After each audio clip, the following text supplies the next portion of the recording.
अस्सलाम वालेकुम।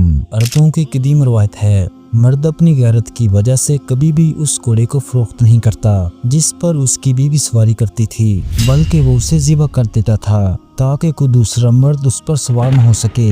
जब किसी औरत को दफन किया जाता है तो उसके अहले खाना कब्र के किनारे पर हजूम कर लेते हैं और पूरा मुकाम इस तरह घेर लेते हैं कि कोई गैर खानदान वाला उसके करीब ना आ सके। वो सब आवाज़ें बुलंद करते हैं, जनाजा ढांप दो, कब्र को छुपा दो। ये सब कुछ उस पर गैरत की वजह से किया जाता है, हालांकि वो कफन में लिपटी होती है। क्या तुम्हारी जिंदा खवातीन इस गैरत की ज्यादा हकदार नहीं हैं? औरत के लिबास से उसके वालिद की तरबियत, उसकी माँ की पाकीज़गी, उसके भाई की गैरत और उसके शोहर की मर्दानगी की झलक नजर आती है। सकाफत, आज़ादी और जमहूरियत का मतलब ये नहीं कि हम अपनी कदरों, हया और अखलाकियात को छोड़ दें। अपनी बेटियों और औरतों के मामले में अल्लाह का खौफ करें और उनकी इज्जत का ख्याल रखें। उम्मीद करता हूँ आपको हमारी ये छोटी सी काविश पसंद आई होगी। खुश रहें, खुशियाँ बांटते रहें। अल्लाह निगहबान।